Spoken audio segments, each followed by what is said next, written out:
Hi there, welcome to Deel. We're happy to have you on board as an EOR in Singapore. In this short video, we'll be reviewing some key information that will help you smoothly navigate your onboarding journey. Let's start with the agenda for today. We'll be going through three main topics: compliance documents, employment agreement, and optional health benefits. Compliance documents are mandatory documents that you need to submit for payroll and compliance purposes. Out of the seven here, there are three that I'd like to bring your attention to. You're required to submit a copy of your bank statement clearly showing your name, and bank account number. The bank account number must match the account that you want to receive your salary into. Under your passport/ID section, you may submit either your NRIC or FIN or passport. Under your proof of employment eligibility section, for Singapore PRs, you're required to submit the most recent copy of your re-entry permit. This must include a valid expiry date. For foreign nationals on a work pass, you're required to submit a copy of your valid work pass that allows you to work in Singapore. This shows your compliance and document section on your platform.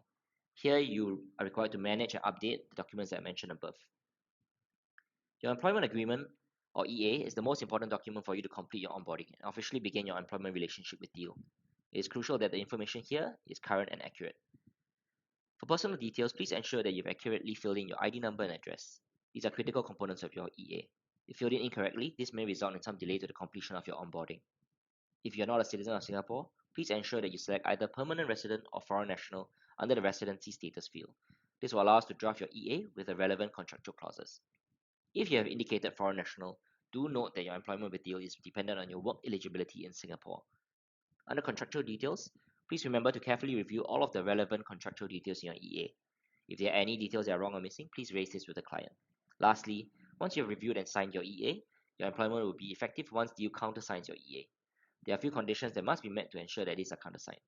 You must be eligible to work in Singapore, you must have accurately submitted all personal details and compliance documents, and the client must have paid for the deposit on your contract.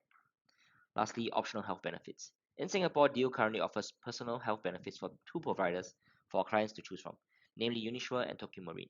Both providers have plans that provide coverage for employees only or employees and their dependents. Please discuss with the client if you want to be enrolled in an optional health benefit plan. Enrollment schedules differ for each provider. You receive an enrollment notification where you're required to select your plan and enroll yourself and your dependents where applicable.